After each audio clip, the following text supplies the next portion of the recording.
அதே போன்று அதனுடைய ஒற்றுமை, தலைமைக்கு கட்டுப்படுதல் என்று சொல்லக்கூடிய 3 பாடங்களை சுலைமான் நபி அலைஹிஸ்ஸலாம் நான் அந்த எறும்பிடத்திலிருந்து கற்றேன் என்று அல்லாஹ் தஆலா குர்ஆனிலே சுலைமான் நபி அலைஹிஸ்ஸலாமுடைய சரித்திரத்தை சொல்லும்போது சொல்லி காட்டுகிறார். அப்படியானால் மனிதன் எவ்வாறு சிறப்பானவன்? இந்த எறும்பிடத்திலிருந்து பாடம் கற்றிருக்கக்கூடிய சுலைமான் நபி அலைஹிஸ்ஸலாம் அந்த மனிதனை அந்த எறும்பிடத்தினுடைய விஷயங்களிலிருந்து அவனுடைய செய்கைகளிலே இதுபோல் உண்டான அதாவது பண்புகள் அவனிடத்திலே இருக்கிறதா? அப்படியானால் அவன் எப்படி சங்கையானவனாக இருக்க முடியும்?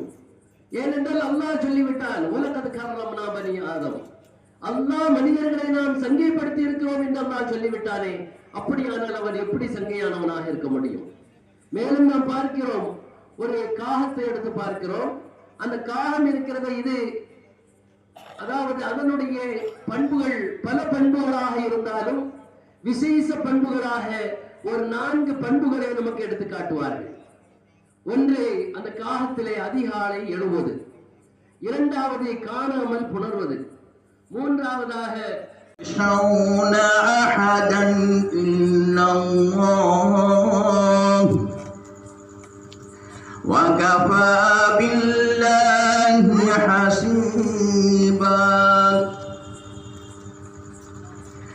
ما كان محمد أبا أحد من رجالكم ولكن رسول الله وخاتم النبيين وكان الله بكل شيء عليما.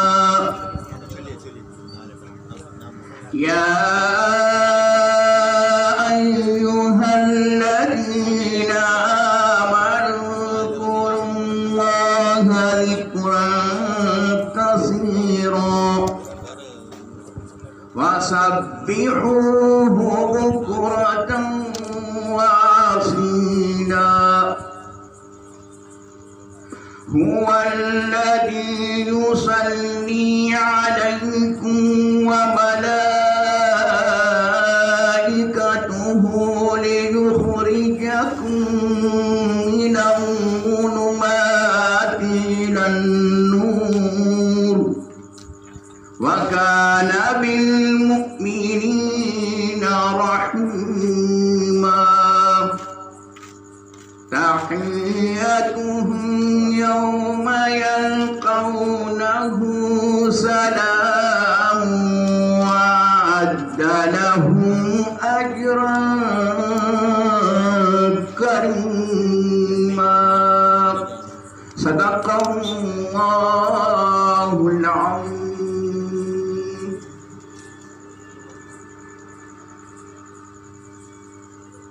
தங்களுடைய இனிமையான குரலால் அல்லாஹ்வினுடைய இறைவசனத்தை ஓதி நிறைவு செய்த ஹமீதுர் ரஹ்மான் ரஷாதி ஹசரத் அவர்களுக்கு அல்லாஹ் நீண்ட ஆயுளையும் தீனுக்காக வேண்டி பல்வேறு சேவைகளும் செய்யும் பாக்கியங்களை கொடுத்தருள் புரிவானாக.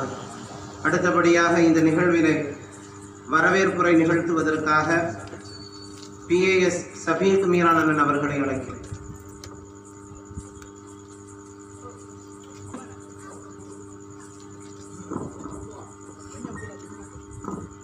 அஸ்ஸலாமு அலைக்கும் வரஹ்மத்துல்லாஹி வபரகாத்துஹு. கோட்டாறு இலங்கடை முஸ்லிம் சமுதாய ட்ரஸ்டின் சார்பாக ஹஸ்ரத் சையத் பாபா கஸ்ம் அப்பா வலியுல்லா அவர்களின் ஆண்டு பெருவிழா இனிதே ஆரம்பமாகி இன்று 10ஆம் நாளாக மார்க்க சொற்பொழிவு நடைபெற்றுக் கொண்டிருக்கிறது. இதற்கு தலைமையேற்று நடத்தி கொண்டிருக்கும் மௌலவி அல்ஹாஃபில் எம் ஷேக் முகமது சமதானி தலைமை இமாம் அவர்களை சமுதாயத்தின் சார்பாக வரவேற்றுக் கொள்கிறோம். அவர்களுக்கு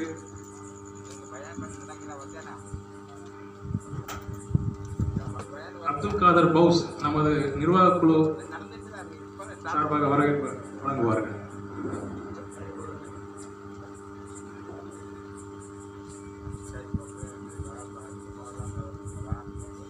கிராத் ஓதி அமர்ந்திருக்கும் மௌலவி அல்ஹாஃபில் ஹமீதுர் ரஹ்மான் ரஷாதி அவர்களுக்கு விழாக்குழு சார்பாக அப்துல் காதர் பவுஸ் சகோதரர் அவர்கள் வழங்குவார்கள்.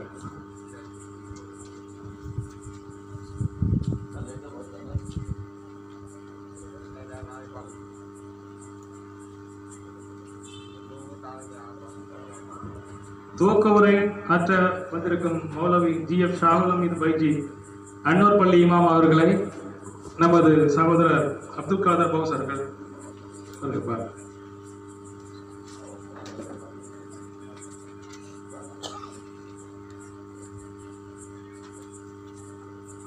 மார்க்க சொற்பொழிவின் நிகழ்வாக இணையதளத்தின் பிடியில் இளைய சமுதாயம் என்ற தலைப்பில் பேருரையாற்ற வந்திருக்கும் பேட்டை கடையனூர் தலைமை இமாம் குத்பா பள்ளிவாசல் மௌலானா மௌலவி ஹாஃபில் KI ஷாகுல் அமீத் வாஹிதி அவர்களை வரவேற்பு குழு சார்பாக அப்துல் காதர் பௌசா சகோதரர் அவர்கள் வரவேற்பார்கள்.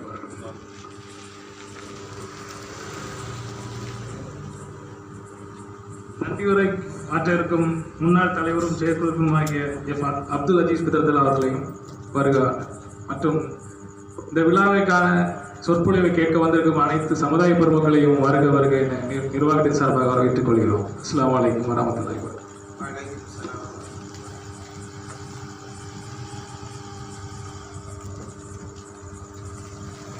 அல்லாஹ்வினுடைய மாபெரும் கிருபையினால் சிறப்பான முறையில் இந்த பயான் நிகழ்வு நடைபெற்றுக் கொண்டிருக்கிறது. அல்லாஹ் ரப்புல் ஆலமீன் இந்த நிகழ்வுகளை கபூல் செய்து அருள் புரிவானாக. அடுத்தபடியாக இந்த நிகழ்விலே துவக்க உரை நிகழ்த்துவதற்காக அன்வர் பள்ளியினுடைய இமாமாகிய கண்ணியத்திற்குரிய ஷாகுல் ஹமீது ஃபைசி அவர்களை துவக்க உரை நிகழ்த்த வருமாறு அன்பாய் அழைத்துக் கொள்கிறேன்.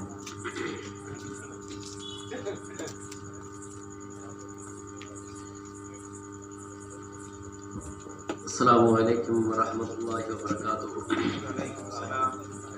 அல்ஹம்துலில்லாஹ் வஸ்ஸலாத்து வஸ்ஸலாமு அலா ரசூலில்லாஹ் வ அலா ஆலிஹி வ ஸஹாபிஹி பிஸ்மில்லாஹ் மா பஅத். قال الله تعالى في القرآن العظيم أعوذ بالله من الشيطان الرجيم بسم الله الرحمن الرحيم ولقد كرمنا بني آدم وحملناهم في البر والبحر ورزقناهم من الطيبات وفضلناهم على كثير ممن خلقنا تفضيلا. صدق الله العظيم وصدق رسوله النبي الكريم ونحن على ذلك من الشاهدين والشاكرين والحمد لله رب العالمين.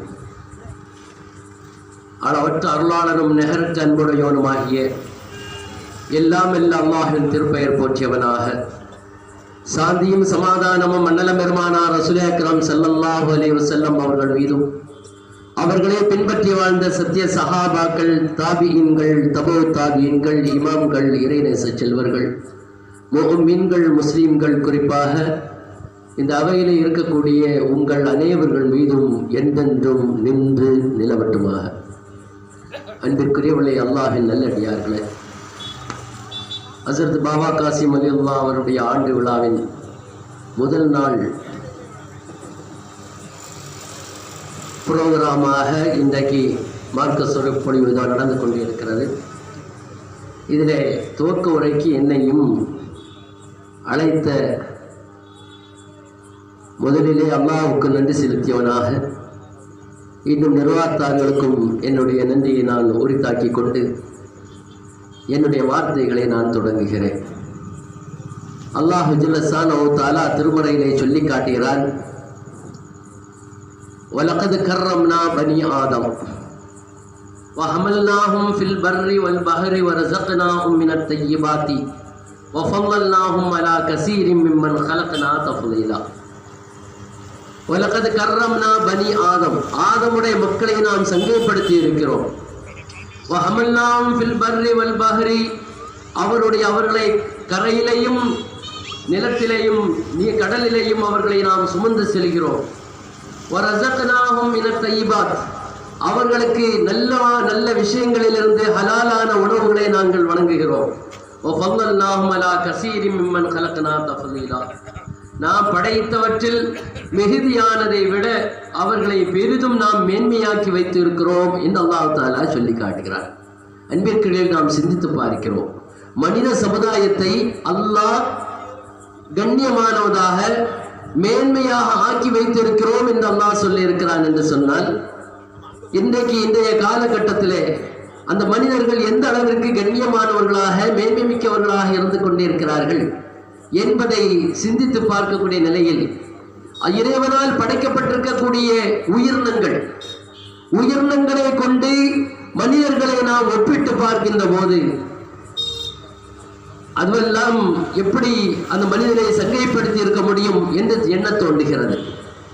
உதாரணமாக ஒரு எறும்பு இருக்கிறது.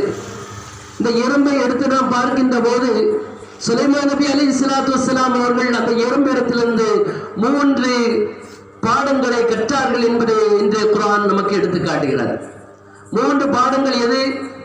அதனுடைய சுறுசுறுப்பு, அதே போன்று அதனுடைய ஒற்றுமை, தலைமைக்கு கட்டுப்படுதல் என்று சொல்லக்கூடிய 3 பாடங்களை சுலைமான் நபி அலைஹிஸ்ஸலாம் நான் அந்த எறும்பிடத்திலிருந்து கற்றேன் என்று அல்லாஹ் தஆலா குர்ஆனிலே சுலைமான் நபி அலைஹிஸ்ஸலாமுடைய சரித்திரத்தை சொல்லும் போது சொல்லி காட்டுகிறார். அப்படியானால் மனிதன் எவ்வாறு சிறப்பானவன்?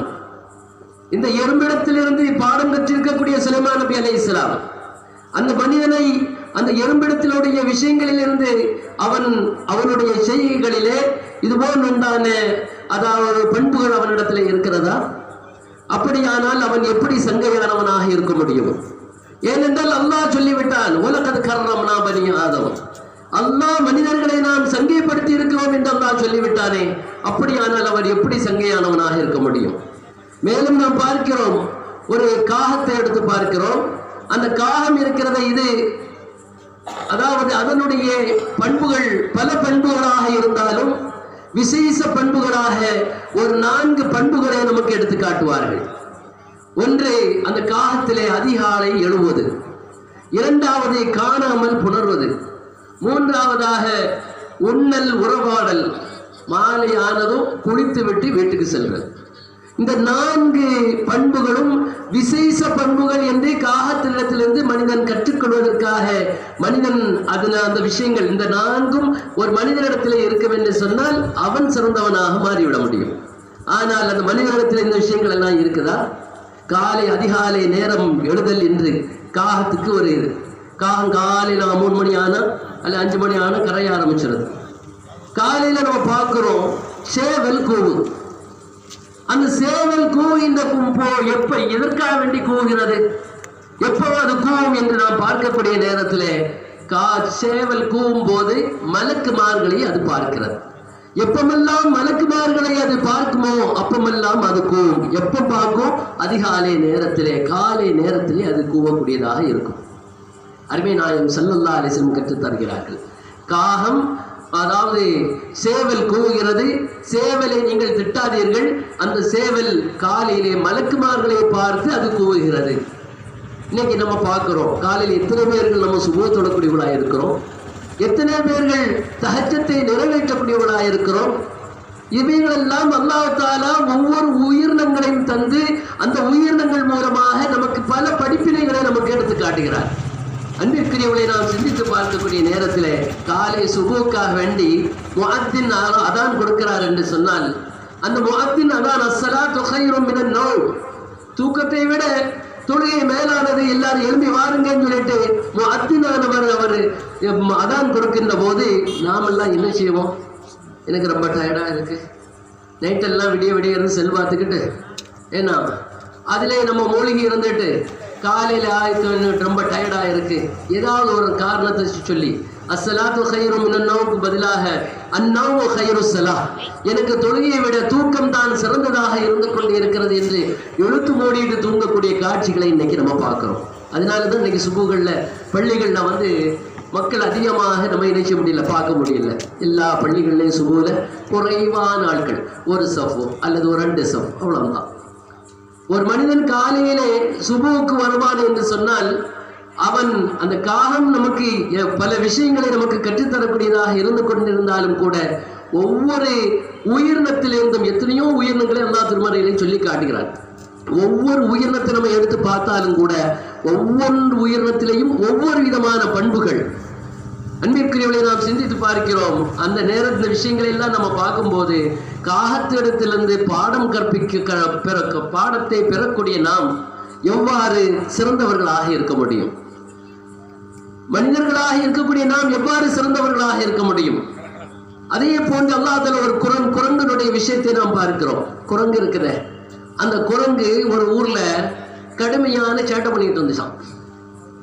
அந்த குரங்கு இல்லாம ஆக்கிறதுக்காக வேண்டி அந்த ஊர்ல மக்கள் எல்லாம் கூடி இருந்து அதற்காக வேண்டி அந்த குரங்கு இல்லாம ஆக்கிறதுக்காக வேண்டி அவர்கள் எல்லாம் என்ன செய்றாங்க, ஆலோசனை போடுகிறார்கள். அந்த ஆலோசனை போட்ட உடனே அதுல எல்லாரும் சொன்னாங்க, அந்த குரங்கை அடிச்சு கொண்டு வருவோம். ஒவ்வொருவர்களும் ஒவ்வொரு கருத்தை சொன்னாங்க. இதெல்லாம் நம்ம அப்படியெல்லாம் செஞ்சா அது பாவமா மாறிடும். அதே நேரத்துல அந்த குரங்குக்கு விஷம் வச்சு இது பண்ணிட்டா அது எங்கெங்கேயா போய் செத்து விழுந்துரும், நமக்கு ஒருத்தருக்கும் தெரியாது அப்படின்னு ஒரு முடிவுக்கு வந்து அவர்கள் என்ன செய்றாங்க, அந்த குரங்கு கொல்றதுக்காக வேண்டி ஒரு வீட்டினுடைய மாடியை அவர்கள் தேர்ந்தெடுத்து அங்கே ரொட்டி துண்டுகள் ரெடி பண்ணப்பட்டு அதில் விஷம் தடவிய நிலையிலே அந்த ரொட்டி துண்டுகள் எல்லாம் அங்கே வைக்கப்பட்டு இருக்கிறது.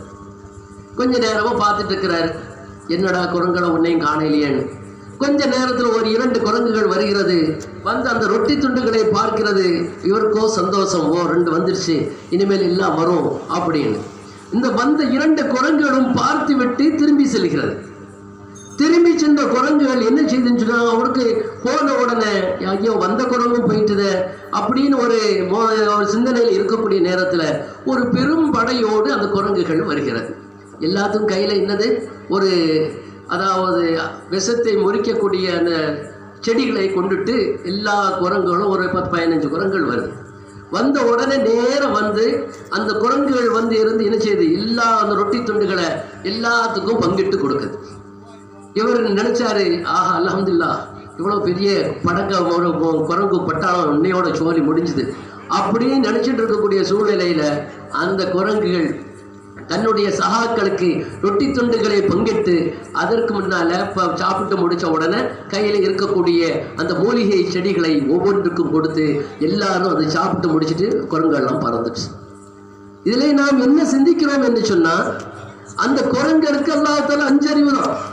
ஆனா அந்த குரங்குகளுக்கு அதாவது விஷத்தை சாப்பிட்டால் அதை முறிக்கக்கூடிய தன்மை நம்மிடத்திலே அந்த செடிகளை இங்கு இருக்குது என்பதை கொண்டுட்டு வந்து அந்த ரொட்டியையும் தின்னுக்கிட்டு விஷத்தை முறிக்கக்கூடியதை சாப்பிட்டுக்கிட்டு அவைகள் எல்லாம் சென்றது என்பதை நாம் ஒரு உதாரணங்களாக நாம் பார்க்கிறோம். ஆக இவ்வாறு ஒவ்வொரு உயிரினங்களை எடுத்து பார்க்கக்கூடிய இன்னைக்கு நம்ம அந்த உயிரினங்களுடைய அந்த ஒற்றுமை, அவர்களிடத்திலே இருக்கக்கூடிய செயல்பாடுகள் எல்லாம் எடுத்து பார்க்கின்ற போது இன்றைக்கு மனிதர்களாக இருக்கக்கூடிய நாம் நம்மிடத்திலே என்ன ஒற்றுமை இருந்து கொண்டே இருக்கிறது. ஒருத்தனை பிடிக்கலையா உடனே நம்ம என்ன செய்வோம், ஃபேஸ்புக்குகள் மூலமாக வாட்ஸ்அப்புகள் மூலமாக இன்னைக்கு தரக்குறைவான முறையிலே ஏசவும் பேசவும் செய்யக்கூடிய காட்சிகள் இன்றைய சூழ்நிலையில் இருந்து கொண்டே இருக்கிறது. எவன் ஃபேஸ்புக்கை கண்டுபிடிச்சானோ தெரியல, எவன் செல்போனை கண்டுபிடிச்சான். இந்த மாதிரி உண்டான நல்ல விஷயங்களுக்காக வேண்டி அதை யூஸ் பண்ணிக்கொள்ளணுமே ஒழிய மோசமான விஷயங்களுக்காக வேண்டி தவறான விஷயங்களுக்காக வேண்டி செயல்படுத்துகின்ற போது அது குடும்பத்திலே, சகோதரருக்கு மத்தியிலே, பெற்றோர்களுக்கு மத்தியிலே, இந்த சமுதாயத்துக்கு மத்தியிலே பிரச்சனைகளை உருவாக்கக்கூடியதாக இருந்து கொண்டே இருக்கிறது என்பதை நாம் பார்க்கிறோம். இதெல்லாம் ஏன் நாம் சொல்ல வருகிறோம் என்று சொன்னால், அதாவது அல்லாஹ் தஆலா உயிரினங்களை வைத்து ஒவ்வொரு உயிரினங்களையும் நமக்கு தரப்பட்டு அந்த உயிரினங்களிலே என்னென்ன படிப்பினைகள் இருந்து கொண்டே இருக்கிறது என்பதை ஒரு மனிதன் உணர்வான் என்று சொன்னால் அதுதான் அவனிடத்திலே உயர்ந்த அந்தஸ்தை அது பெற்றுத்தரக்கூடியதாக இருக்கும் என்பதை இந்த விஷயங்கள் எல்லாம் நமக்கு உணர்த்தக்கூடியதாக இருக்கிறது. நிறைய பேசிக்கொண்டே போகலாம், நேரம் இல்லை. பணியினுடைய தாக்கம் அதிகமாக இருந்து கொண்டே இருக்கிறது. அதனால அடுத்த பேச்சாளருக்கு நம்ம வழிவிட வேண்டிய ஒரு சூழ்நிலை இருப்பதனால அல்லாஹ் தஆலா மனிதர்களை ஏன் மேன்மைப்படுத்தினான், ஒவ்வொரு விஷயத்தையும் சொல்லி மேன்மைப்படுத்தி இருக்கிறான் என்று அல்லாஹ் சொல்லி காட்டுறான்னு சொன்னா எந்த வகையில மேன்மை, எந்த வகையில அவனுக்கு கண்ணியம் கொடுக்கப்பட்டு இருக்கிறது என்று நாம் சிந்தித்து பார்க்கின்ற போது உலகத்திலே இருக்கக்கூடிய எல்லா ஜீவராசிகளுக்கும் அல்லாஹ் தஆலா எதை கொடுக்கிறானோ அதாவது ஆசையையும் மோகத்தையும் கொடுத்திருக்கிறார். அதே போன்று மனித சமுதாயத்துக்கும் அதை கொடுத்திருக்கிறார். ஆனா என்ன, மனித சமுதாயத்திற்கு அதோட ஒன்னா கூடுதலாட்டு அறிவையும் கொடுத்திருக்கிறார். அப்ப அறிவு என்ற ஒன்றை அவனுக்கு கொடுத்து அந்த அறிவின் மூலமாக மனித சமுதாயத்தை கண்ணியமிக்க சமுதாயமாக, உயர்ந்த சமுதாயமாக அல்லாஹ் தஆலா ஆக்கி வைத்திருக்கிறான் என்பதை நாம் பார்க்கிறோம். அப்ப அறிவு என்பது அல்லாஹ் தஆலா அறிவையும் அந்த மனிதனுக்கு கற்றுக் கொடுக்கிறான். அந்த அறிவு என்பது அல்லாஹ்வுக்கு கட்டுப்படக்கூடியதாக இருந்து கொண்டிருக்கிறது. ஒரு கவிஞன் சொன்னான், படைத்தவன் படைப்பெல்லாம் மனுவுக்காக, மனுவை படைத்தான் தானே வணங்க என்று. அன்பிற்குரியவர்களே, ஆக உலகத்திலே மனிதர்களுக்கு அல்லாஹ் தஆலா அறிவை கொடுத்து அந்த அறிவை கொண்டு நல்ல விஷயங்களை சிந்திக்கக்கூடியவர்களாக, நல்ல விஷயங்களிலே தன்னை ஈடுபடுத்தக்கூடியவர்களாக நீங்கள் ஆகிக்கொள்ளுங்கள் என்று அல்லாஹ் தஆலா அறிவை கொண்டு அந்த மனிதனை சங்கைப்படுத்தக்கூடியவனாக, கண்ணியப்படுத்தக்கூடியவனாக ஆக்கியிருக்கிறார். ஏனென்று சொன்னால், பொதுவாக நாம் பார்க்கக்கூடிய நேரத்திலே ஒரு மனிதன் எப்படி சிறந்தவனாக மாறுகிறான், எப்படி கண்ணியமானவனாக மாறுகிறான் என்பதை நாம் பார்க்கக்கூடிய நேரத்திலே ஹஜ்ரத் அலி ரலியல்லாஹு தஆலா அவர்கள் சொல்லி காட்டுவார்கள், ஒரு மனிதன் சங்கையானவனாக, சிறந்த மனிதனாக அவன் மாற வேண்டும் என்று சொன்னால் அவனுடைய தன்மை எப்படி இருக்கும் என்பதை பற்றி சொல்லி காட்டுகின்ற போது, எப்படிப்பட்ட சிரமமான சூழ்நிலைகளாக இருந்தாலும் சரி, சிரமமான சூழ்நிலைகளிலே அவன் கொடை கொடுக்கக்கூடியவனாக, தர்மம் செய்யக்கூடியவனாக அவன் இருக்க வேண்டும். கஷ்டமான சூழ்நிலை, சிரமமான சூழ்நிலையிலையும் கொடை கொடுக்கக்கூடிய ஒன்று. இரண்டாவதாக, கோபம் வந்தால் எப்பொழுதும் உண்மையே பேசுவது. கோபம் எந்த வந்தாலும் சரி, அதுல என்ன செய்யக்கூடாது, உண்மையே பொய் பேசக்கூடாது, உண்மையே பேச வேண்டும். இந்த இரண்டாவது விஷயம். மூன்றாவதாக, ஆற்றல் இருந்தும் சக்தி இருந்தும் ஒரு மனிதனை மன்னித்து விடுகிறானே, இந்த மூன்று விஷயங்கள் யாரிடத்திலே இருக்கிறதோ அவன்தான் சிறந்த மனிதனாக, அவன்தான் கண்ணியமிக்கவனாக, அவன்தான் சிறப்பானவனாக, அல்லாஹ் மேன்மைப்படுத்தி காட்டி தந்திருக்கக்கூடிய அந்த மனிதனாக அவன் உலகத்திலே வாழ முடியும் என்ற விஷயத்தை ஹஜ்ரத் அலி ரலியல்லாஹு தஆலா அவர்கள் நமக்கு எடுத்து வைக்கிறார்கள் என்று சொன்னால், அன்பிற்குரியவர்களை நாம் சிந்தித்து பார்க்க கடமைப்பட்டவர்களாக இருக்கிறோம். மனிதர்களாகிய நாம் ஒவ்வொரு விஷயங்களையும் நம்மிடத்திலே தரக்கூடிய அந்த ஆறறிவு என்பதை தேவையில்லாத விஷயங்களுக்கு பயன்படுத்துவதை விட நல்ல விஷயங்களிலே ஈடுபடுத்துகின்ற போது அந்த மக்களும் நம்மை போற்றக்கூடியவர்களாக, நம்மளை உயர்ந்த, அதாவது அவர்கள் நம்மளை புகழக்கூடியவர்களாக, அதே நேரத்தில் அந்த புகழ் என்பது மமதை, அதாவது தற்பெருமையாகவோ அதிகமாக வருகின்ற போது அவனை அழிவுக்கு உள்ளாக கொண்டு போய் விட்டுவிடும் என்பதையும் இஸ்லாம் நமக்கு வலியுறுத்தி காட்டுகிறது. அதற்கு உதாரணமாக ஒன்றை மட்டும் பார்க்கும் போது, ஒரு மனிதன் அதிகமான நிலையிலே செயல்பாடுகள் அவனுக்கு இருக்கும் என்று சொன்னால் அவன் அழிவிலே அவனுக்கு கொண்டு போய்விடும். மமதையினால, தற்பெருமையினால இப்படிப்பட்ட சூழ்நிலைகள் ஒருவனுக்கு வரும் என்று சொன்னால் அவன், உதாரணத்துக்கு இந்த மான் இருக்கு தெரியுமா, மான், அந்த மானை எப்படி பிடிக்கிறாங்க? அந்த மானை பிடிக்கிறதுக்கு என்ன செய்வாங்க? இசைக்கின்ற போது அந்த இசைக்கு எங்க மான் நின்னாலும், எங்க இசைக்கிறாங்களோ அந்த இடத்துல அப்படியே அந்த இசையிலே லயித்து அப்படியே நின்று விடுவான். அது அப்படியே நின்று மாசம் பிடிச்சு விடுவான். இப்படி ஒவ்வொரு பொருட்களும் ஒரு மனிதன் எதிலே லத்தத்தை கொண்டு இன்பத்தை அதிகப்படுத்துகிறானோ அந்த இடத்திலே அவனுக்கு அழிவுகள் இருந்து கொண்டே இருக்கிறது. அது நல்ல விஷயங்களாக இருக்கின்ற போது அது அவனுக்கு ஈடேற்றத்தை தரும் என்ற விஷயத்தை நான் உங்களுக்கு சொல்லிக்கொண்டு என்னுடைய வார்த்தைகளை நான் நிறைவு செய்கிறேன். வாஹிரு தாவானா அல்ஹம்துலில்லாஹி ரப்பில் ஆலமீன். அஸ்ஸலாமு அலைக்கும் வரஹ்மத்துல்லாஹி. வலைக்கும் ஸலாம் வரஹ்மத்துல்லாஹி தஆலா வபரகாத்துஹு. ஹஜ்ரத் ஷாஹுல் ஹமீத் அவர்கள் மனித சமுதாயம் எவ்வளவு மேன்மைக்குரியதாக அல்லாஹ் படைத்திருக்கின்றான் என்பது தொடர்பான சில உதாரணங்களோடு பல்வேறு செய்திகளை முன்வைத்தார். அல்லாஹ் ரப்புல் ஆலமீன் அவர்களுக்கு நீண்ட ஆயுளையும் இறைப்பணியை எல்லா நிலைகளிலும் செய்யும் பாக்கியத்தையும் கொடுத்தருள் புரிவானாக. அடுத்தபடியாக முக்கிய பேச்சாளர் ஹசரத் அவர்கள் பேச இருக்கிறார்கள். இணையதளத்தின் பிடியில் இளைய சமுதாயம் என்பதாக ஒரு சமுதாயத்தினுடைய ஆணிவேராக இருக்கக்கூடிய வாலிபர்கள் தங்களுடைய வாழ்க்கையை எப்படி அமைத்துக் கொள்ள வேண்டும், எப்படி அமைத்துக் கொண்டால் அவர்கள் வெற்றி பெற முடியும் என்பதற்கான பல்வேறு வழிகாட்டுதல்களை இந்த மார்க்கம் நமக்கு முன்வைத்திருக்கிறது. ஆனால் இன்றைய இளைய தலைமுறைகள் அந்த கட்டுப்பாட்டுக்குள் இருக்குகின்றார்களா என்பதுதான் மிகப்பெரிய கேள்விக்குறி. நாம் எல்லோருமே பிள்ளைகளை வைத்திருக்கின்றோம். அந்த பிள்ளைகளை சாலிகாக உருவாக்க வேண்டும் என்கிற மிகப்பெரிய பொறுப்பும் அமானிதமும் நம்முடைய கையில் தரப்பட்டிருக்கின்றது. ஆகவே நம்முடைய பிள்ளைகள் எந்த சூழலிலும் வழிதவறவிடக் கூடாது என்ற காரணத்திற்காக வேண்டித்தான் இதுபோன்றுண்டான தலைப்புகள் சமுதாயத்திற்கு மத்தியிலே எடுத்து முன்வைக்கப்படுகிறது. இன்றைய ஜும்மாவிலும் கூட நாம் வாலிபர்கள் தொடர்பான பல்வேறு செய்திகளை முன்வைத்தோம். ஜனவரி 12 உலக இளைஞர்கள் தினம் என்பதாக கொண்டாடப்படுகிறது. ஆனால் சமுதாயத்தில் உள்ள இளைஞர்களுடைய நிலைமை எப்படி இருக்குகின்றது என்பதை முன்னுதாரணமாக காட்டி பேசினோம். ஒரு சமுதாயத்தினுடைய வளர்ச்சிக்கு வாலிபர்களுடைய பங்கு என்பது மிக முக்கியமானது. வாலிபர்களை அல்லாஹ் ரப்பல் ஆலமீன் இந்த சமுதாயத்தினுடைய வளர்ச்சி பணியிலே அவர்களை ஈடுபடுத்த வேண்டும் என்பதை நபிகள் நாயகம் ஸல்லல்லாஹு அலைஹி வஸல்லம் அவர்கள் மிக அழுத்தமாக சொல்லி இருக்கிறார்கள். வாலிபர்களை அப்படி உருவாக்கவும் செய்தார்கள். அப்படி அவர்கள் வாலிப பட்டாளம் எனக்கு செய்த உபகாரம் என்பது ஏராளமானது என்றும் நபிகள் நாயகம் ஸல்லல்லாஹு அலைஹி வஸல்லம் அவர்கள் தங்களுடைய வார்த்தையின் வழியாக வெளிப்படுத்தினார்கள்.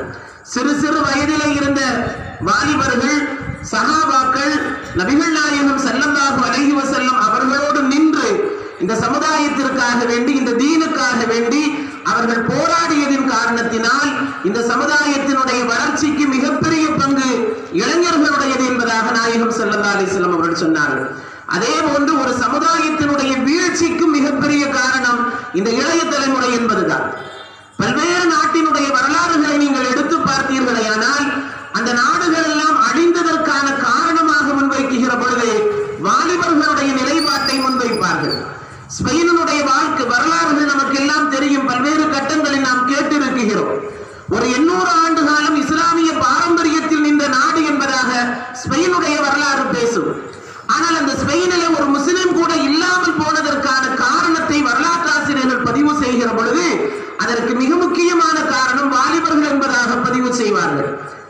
எதிரிகள் இஸ்லாத்தை அழிக்க வேண்டும், இஸ்லாத்தினுடைய வளர்ச்சியை தடுக்க வேண்டும் என்று முன்வைத்தவர்கள் ஸ்பெயினுக்குள் ஒரு கூட்டத்தை அனுப்பினார்கள்.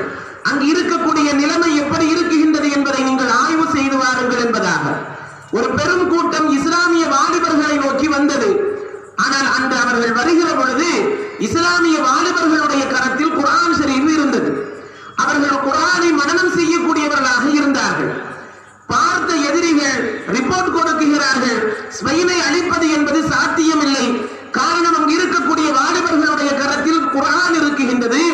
அல்லாஹ்வினுடைய வேதத்தை அவர்களுடைய கல்வியை சுமர்ந்து கொண்டிருக்கின்றார்கள். எளிதாக அவர்களை அழித்துவிட முடியாது என்பதை எதிரி கூட உணர்ந்தான். அனுப்பிய தலைவனிடம் போய் சொன்னான், எப்பொழுது அவர்களை அழிப்பது சாத்தியமில்லை என்பதாக. ஒரு சில காலங்கள் கழிந்தது. அந்த காலங்கள் கழிந்த பிறகு மீண்டும் எதிரிகள் நாட்டிற்குள் வருகிறார்கள், ஸ்பெயினுடைய நிலை என்னவென்று ஆராய்வதற்காக வேண்டி. அப்படி ஒரு பெரும் கூட்டம் உள்ளே வருகிற பொழுது அன்று குர்ஆனை சுமந்து கொண்டிருந்த வாலிபர்கள், குர்ஆனை கையில் வைத்துக் கொண்டிருந்த வாலிபர்கள், கல்புகளிலே குர்ஆனை சுமந்து கொண்டிருந்தவர்கள், குர்ஆனை மனனம் செய்து கொண்டிருந்த வாலிபர்களுடைய நிலை வேறு விதமாக மாறிப்போனது. இன்று நம்முடைய சமுதாயத்தினுடைய வாலிபர்களுடைய நிலைப்பாடுகள் எப்படி இருக்குகின்றது என்பது நம்ம எல்லோருக்கும் தெரியும் தானே. ஒரு பெரும் கூட்டம் கொள்கை ரீதியாக மாறி நிற்கிறது. ஒரு பெரும் கூட்டம் சமுதாயத்தினுடைய ஒழுக்கத்தை சரியாக கவனத்தில் கொள்ளாமல் சீரழிவின் பக்கம் சென்று கொண்டிருக்கின்றது. சுய வாழ்க்கையில் அவர்கள் நல்லவர்களாக வாழவில்லை என்று சொன்னால் அவர்கள் சமுதாயத்திற்கு எப்படி நற்பணிகள் செய்ய முடியும் என்பதை இங்கே நாம் கவனத்தில் கொள்ள வேண்டும். ஆகவே தன்னுடைய வாழ்க்கையில் எல்லா கட்டங்களிலும் மிகச் சரியான பேணுதலான நடைமுறைகளை வாலிபர்கள் எடுத்துக்கொள்ள வேண்டும் என்பதை நம்முடைய குர்ஆன் ஹதீஸ் முன்வைக்கிறது. இப்படி அவர்கள் உள்ளே வருகிற பொழுது குர்ஆனை கையில் வைத்திருந்த வாலிப சமுதாயம் பெண்களுக்கு பின்னால் போக துணிந்தார்கள், மதுவிற்கு அடிமையானார்கள், சீட்டு விளையாட்டு சூதாட்டம் என்பதாக அவர்களுடைய வாழ்க்கை மாறி போனது. இப்பொழுது எதிரிகளுக்கு ரிப்போர்ட் கொடுத்தார்கள் வந்தவர்கள், ஸ்பெயினை அழிப்பது இப்பொழுது எளிது. காரணம், அவர்களுடைய வாலிபத்தினுடைய பருவத்தை அவர்கள் வேறு விதமாக திசை திருப்பி விட்டார்கள். அல்லாஹ்வினுடைய உதவி அவர்களுக்கு கிடைப்பது என்பது சாத்தியமில்லை என்பதை எதிரி உணர்ந்து கொண்டு அதற்கு பின்புதான் ஸ்பெயினை அழிப்பதற்கு முற்பட்டார்கள். அதனுடைய விளைவு என்ன ஆனது? 800 ஆண்டு காலமாக இஸ்லாமிய ஆட்சி நடந்த அந்த மண்ணில் ஒரு இஸ்லாமியன் கூட இல்லாத சூழல்கள் அங்கு உருவாக்கப்பட்டது. பல்வேறு விதமான நெருக்கடிகள் கொடுக்கப்பட்டு, பல்வேறு விதமான இடையூறுகள் செய்யப்பட்டு, இஸ்லாத்தினுடைய கல்விகளை கற்பதற்கு கூட பேராபத்துகள் விளைவிக்கப்பட்டது. இன்று கூட இந்த மண்ணில் மதரசாக்கள் நடத்துவதும் இல்முகளை போதிக்கும் இடங்களாக இருக்கக்கூடிய கல்வி கூடங்களையும் அழிப்பதற்கான என்பதாகவும் பல்வேறு விதமான அஜெண்டாக்களை முன்வைத்து ஒரு சமுதாயத்தை, ஒரு கூட்டத்தை அழிப்பதற்கான வேலைகளை செய்ய துணிந்து விட்டார்கள் அல்லவா? இது போன்று அன்றும் கொஞ்சம் கொஞ்சமாக அந்த மண்ணில் இது போன்றுண்டான வேலைகளை அவர்கள் முன்னெடுத்தார்கள். அதனுடைய விளைவு என்ன ஆனது? மிகப்பெரிய ஆட்சி அதிகாரத்தில் இருந்த, இஸ்லாமிய அதிகாரத்தில் இருந்த ஸ்பெயினில் ஒரு இஸ்லாமியன் கூட இல்லாமல் போனது. பல நூற்றாண்டுகளுக்கு பின்பாக இப்பொழுது ஸ்பெயினில் இஸ்லாம் மீண்டும் தளிர்விடுகிறது. இங்கே நாம் கவனிக்க வேண்டியது, ஒரு வாலிப சமுதாயம் என்பது ஒரு சமுதாயத்தினுடைய எல்லா விதமான வாழ்வாதாரத்திற்கு பொறுப்பேற்கக்கூடியவர்கள். அவர்கள் நல்ல விதமாக உருவாக்கவில்லை என்று சொன்னால் அந்த சமுதாயம் நல்ல முறையில் உருவாகுவதற்கான எந்த வழிகளும் இல்லாமல் போய்விடும் என்ற காரணத்திற்காக வேண்டித்தான் அந்த வாலிப பருவத்தை குறித்து அதிகமாக பேசுகிறோம். நபிகள் நாயகம் ஸல்லல்லாஹு அலைஹி வஸல்லம் அவர்கள் சொன்னார்கள் அல்லவா, நாளை மறுமையில் அல்லாஹுவினுடைய அரசின் கீழ் வாலிபர்களுக்கு என்று அல்லாஹ் ஒரு இடத்தை வைத்திருக்கின்றார். அந்த வாலிபர்கள் எப்படிப்பட்டவர்களாக இருக்க வேண்டும், அதை மார்க்கம் அழகாக முன்வைக்குகிறது. ஆக அத்தகைய நிலைப்பாட்டில் நம்முடைய சமுதாய பிள்ளைகளை நாம் உருவாக்கினால் மட்டும்தான் அடுத்த கட்டமாக இஸ்லாத்தினுடைய வளர்ச்சிகளும் சமுதாயத்தினுடைய நற்பணிகளை மேற்கொள்வதற்கும் ஒரு சமுதாய கூட்டம், ஒரு வாலிப சமுதாயம் இருக்கும் என்பதை நாம் இங்கே கவனத்தில் கொள்ள வேண்டும். ஆகவே ஒவ்வொரு ஊர்களிலும் இன்று இந்த அடுத்த தலைமுறைகளுடைய வாழ்க்கை என்பது மிகப்பெரிய கேள்விக்குறியாக மாறி நிற்கிறது. பெற்றோர்கள் தங்களுடைய பிள்ளைகளை சரியாக உருவாக்கி வளர்த்து ஆளாக்கி விடுவது என்பது மிகப்பெரிய சவாலாக இருக்கின்றது. ஒன்று அவன் தீய வழியின் பக்கம் போகிறான், அல்லது காதல் என்கின்ற ஒன்றின் பக்கம் அவன் நுழைகிறான், அல்லது கொள்கை ரீதியாக அவன் மாறி நிற்கிறான். இப்படி ஏதாவது ஒரு வழித்தடத்தில் அவன் வேறு விதமாக பயணிப்பதின் காரணத்தினால் இந்த பிள்ளைகளை அரவணைத்து ஒன்று சேர்த்து கொண்டு வருவது என்பது மிகப்பெரிய சுமையாக மாறி நிற்கிறது. அவன் முடிவெட்டுவதிலிருந்து அவனுடைய உடை வரையிலும் நீங்கள் கவனித்தீர்களேயானால் எல்லா வகையிலும் மார்க்கத்திற்கு முரணான செயல்பாடுகளே அடுத்த தலைமுறைகளுடைய கையில் இருக்கிறது. காரணம், இன்றைய இணையதளத்தினுடைய உலகத்தில் அவர்கள் இருக்கிறார்கள். ஆகவே இவர்களை மீட்டெடுப்பது என்பது மிக கடினமான ஒன்று. ஆகவே அவர்களை மீட்டெடுத்தால்தான் ஒரு சமுதாயம் முன்னேற முடியும் என்ற காரணத்திற்காக வேண்டித்தான் இது போன்றுண்டான தலைப்புகளை பொது நிகழ்வுகளிற்குள் வைத்து நாம் அந்த பேச்சாளர்களை பேச வைக்கிறோம். அதை நீங்கள் கவனத்தோடு கேட்டீர்களேயானால் நம்முடைய வாழ்க்கைகளை பரிசுத்தப்படுத்திக் கொள்வதற்கு அது மிகப்பெரிய உபகாரமாக இருக்கும். மிக குறிப்பாக வாலிபர்கள் இது போன்றுண்டான பயான்களை அதிகமாக கேட்க வேண்டும். ஆனால் அதற்கான சூழல்கள் மிக குறைந்து விட்டது என்பதுதான் வருத்தத்திற்குரிய விஷயம். ஆனாலும் ஆங்காங்கே இருக்கும் பிள்ளைகள் அவர்களுடைய இடத்தில் இருந்து கொண்டு இதை கேட்பார்கள் என்று நாங்கள் எண்ணுகிறோம். அல்லாஹ் நம்முடைய ஊரில் இருக்கக்கூடிய அடுத்த தலைமுறைகளுக்கு அல்லாஹ் ஹிதாயத்தை ஏற்படுத்தி அருள் புரிவானாக. சமுதாயத்தினுடைய நற்பணிகளில் தங்களை ஈடுபடுத்திக் கொள்ளக்கூடிய பிள்ளைகளாக அவர்கள் உருவாகுவதற்கு அல்லாஹ் எல்லா வழிகளிலும் நமக்கு அருள் புரிவானாக என்கின்ற துஆவோடு கண்ணியத்திற்குரிய கடைநல்லூர் குத்பா பள்ளியினுடைய தலைமை இமாமாக பணிபுரியும் மௌலவி ஹாபிப் KI ஷாகுல் ஹமீது வாஹிதி ஹசரத் அவர்கள் இணையதளத்தின் பிடியில் இளைய சமுதாயம் என்கிற தலைப்பில் மிக அற்புதமான ஒரு உரையை நிகழ்த்த வருகிறார்கள். நீங்கள் எல்லோரும் கவனத்தோடு அந்த பயான்களை கேட்டு பயன்பெறுமாறு அன்பாய் கேட்டுக் கொள்கிறேன்.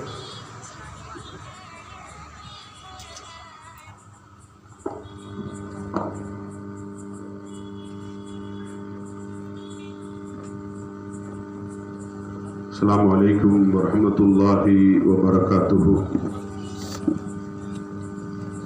نحمده ونصلي على رسوله الكريم. أما بعد، قال الله تعالى في القرآن العظيم والفرقان المجيد: أعوذ بالله من الشيطان الرجيم. بسم الله الرحمن الرحيم. يا أيها الذين آمنوا ادخلوا في السلم كافة ولا تتبعوا خطوات الشيطان إنه لكم عدو مبين. صدق الله العظيم. الله حاضري، الله ناظري، الله شاهدي، الله معي. எல்லாம் வல்ல அல்லாஹுவின் திருப்பெயர் போற்றி துவக்கம் செய்கின்றேன்.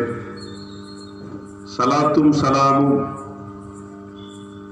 நமது உயிரினும் மேலான கல்வில் நிறைந்த கண்மணி முஹம்மது ரசூலுல்லாஹி ஸல்லல்லாஹு அலைஹி வஸல்லம் அவர்களின் மீதும் அவர்களது வழிபேணி வாழ்ந்த சஹாபாக்கள், தாபியீன்கள், தபா தாபியீன்கள், வலிமார்கள், சங்கைக்குரிய இந்த உருஸ் விழாவிலே கலந்து கொண்டிருக்கக்கூடிய நம் அனைவர்களின் மீதும் எல்லாம் வல்ல அல்லாஹுவின் அன்பும் அருளும் உண்டாவதாக. சிறப்பான ஹஜ்ரத் சையீத் பாபா காசிம் வலியுல்லா அவர்களது உருஸ் பெருவிழா 1ஆம் தேதி துவங்கி 12ஆம் தேதி வரை இன்ஷா அல்லாஹ் நடைபெற இருக்கிறது. அதிலே இன்றைய தினத்தினுடைய நிகழ்வின் தலைவர் எனது பாசத்திற்குரிய மௌலவி ஹாஃபிஸ் ஷேக் முகமது சமதானி ஹதரத் அவர்களே, கிராத் ஓதிய மௌலவி ஹமீதுர் ரஹ்மான் ரஷாதி ஹதரத் அவர்களே, வரவேற்புரை நிகழ்த்திய கோட்டாறு இளங்கடை முஸ்லிம் சமுதாய ட்ரஸ்டினுடைய மரியாதைக்குரிய தலைவர் பீர் முகமது அவர்களே, துவக்கவுரை நிகழ்த்திய அன்வர் பள்ளியினுடைய இமாம் அன்பு சகோதரர் ஷாவுல் அமீது ஃபைசி ஹதரத் அவர்களே, நன்றியுரை நவில இருக்கக்கூடிய அப்துல் அசீஸ் ஃபித்ரத்துல்லா சாஹிப் அவர்களே, இங்கே இருக்கக்கூடிய அனைவருக்கும் மீண்டும் ஒரு முறை எனது சலாத்தினை தெரிவித்துக் கொள்கிறேன். முதல்ல நீங்க பதில் சலாம் சொல்லியிருப்பீங்க, எனக்கு சரியா காதல விழல, அதனால திருப்பி ஒருக்கா சொல்றேன்.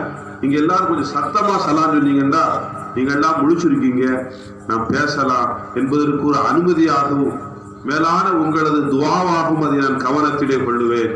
அஸ்ஸலாமு அலைக்கும் வரஹ்மத்துல்லாஹி வபரகாத்துஹு. அல்ஹம்துலில்லாஹ். இந்த லைட் வெளிச்சத்துல முன்னாடி என்ன இருக்குங்கிறது எனக்கு சுத்தமா கண்ணுக்கு தெரியல. அதனால நீங்க ஹஜ்ரத் அவங்க சொன்னது மாதிரி கொஞ்சம் கவனிச்சு கேட்டீங்கன்னா நல்ல செய்திகள் நான் சொல்வதற்கு எனக்கு தோதுவாக அது அமையும். என்று சொன்னா கவனிக்கலன்னு வச்சுக்கோங்க, என்ன ஆகும்?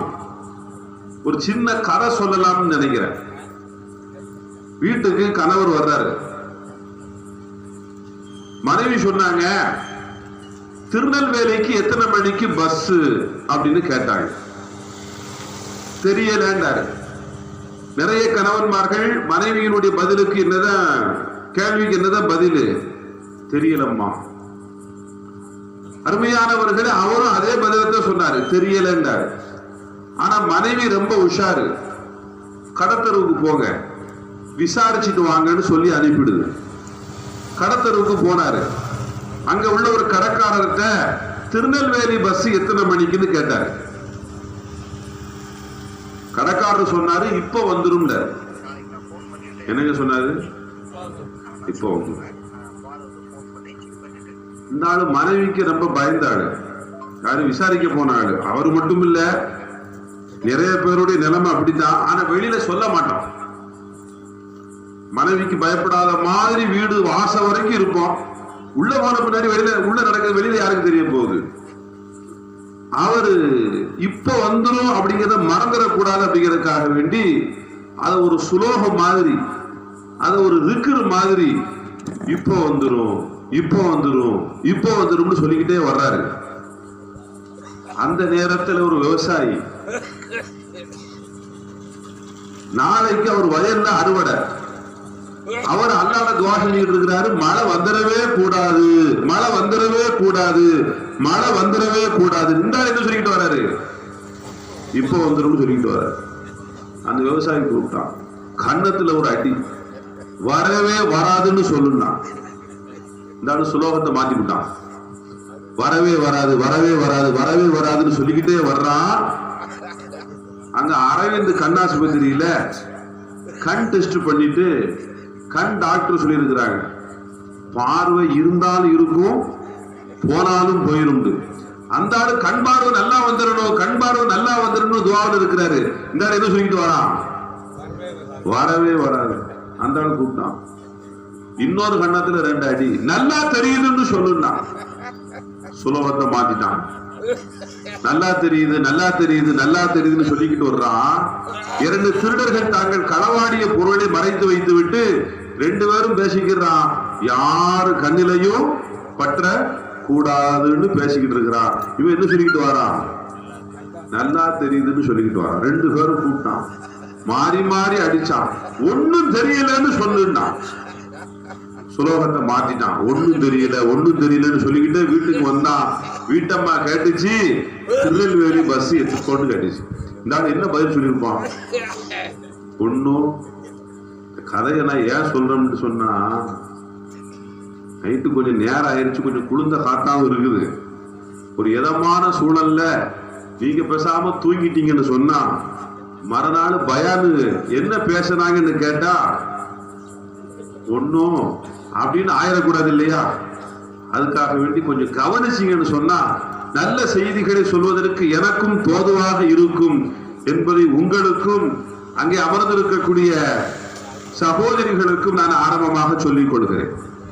அருமையானவர்களே, உலகத்தில் 6 அதிசயங்கள் இருக்கிறது என்று சொல்கிறார்கள். 7வது ஒரு பெரிய அதிசயம் என்னவென்று சொன்னால் இன்றைய கால பிள்ளைகள். நாம் சிறுபிள்ளையாக இருக்கின்ற போது இப்படியெல்லாம் பேசினோமா? என்ன அழகாக பேசுகிறது. அல்லாஹ் அறிவை இன்றைய கால பிள்ளைகளுக்கு கொட்டி கொடுத்திருக்கிறார். என்ன அற்புதமாக பேசுகிறது. நாம் சிறுபிள்ளையாக இருக்கின்ற போது இப்படி பேசியது கிடையாது. நாம் சிறுபிள்ளையாக இருக்கின்ற போது இவ்வளவு விவரங்கள் தெரிந்தது கிடையாது.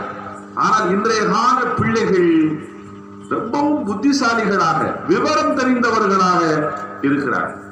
ஒரு வீட்டுல ஒரு அம்மா பிள்ளைக்கு மாத்திரை ஒண்ணு கொடுக்கணும்.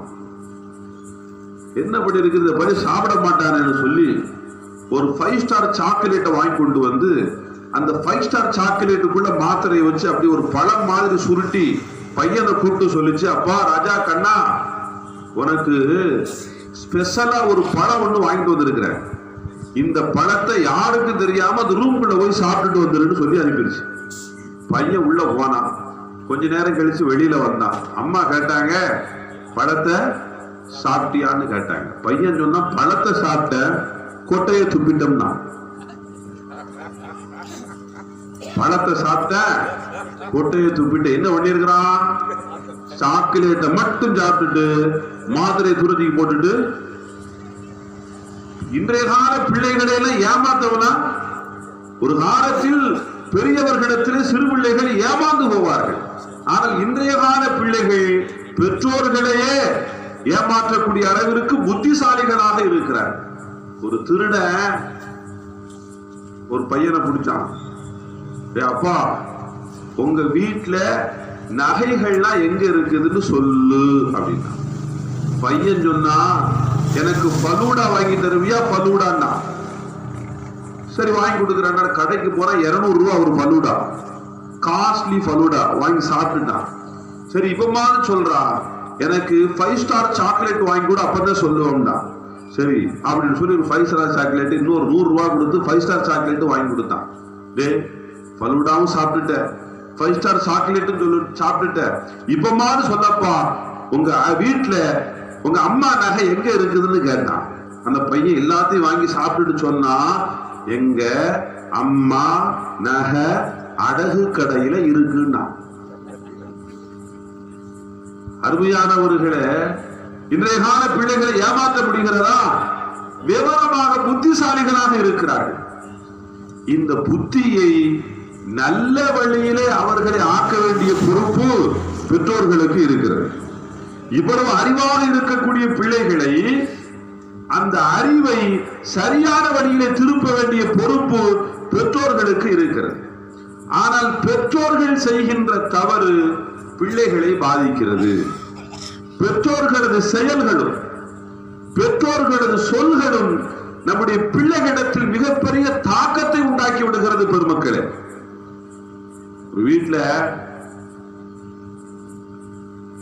கணவன் மனைவி 2 பேரும் எப்ப பார்த்தாலும் சண்டை போட்டுக்கிட்டே இருப்பாங்க. பேசுற பேச்செல்லாம் நாய, பேய, தண்டம், முண்டம், விஷம், இப்படியே வீட்டுல கணவன் மனைவி பேசிக்கிறது. வீட்டுல உள்ள 5 வயசு பையன் கேட்டிருக்கிறான், பாப்பா அடிக்கடி நாயங்கிறீங்க, பேய்ங்கிறீங்க, தண்டங்கிறீங்க, முண்டங்கிறீங்க, விஷம்ங்கிறீங்க, அப்படின்னா என்னன்னு கேட்டிருக்கிறான். தகப்பனார் சொல்லியிருக்கிறாரு, இந்த வீட்டுக்காக வேண்டி ஓடியாடி உழைக்கிறல்லடா நான் தாண்டா நாய். எப்ப பார்த்தாலும் சப்தமா சண்டை போட்டுக்கிட்டே இருக்கிறாங்களே உங்க அம்மா, அதுதான் பேய். இந்த வீட்டுல எவ்வளவு பர்னிச்சர் கிடக்குன்னு பாரு, சோபாவை பாரு, பீரோல பாரு, இது எல்லாம் தண்டம்.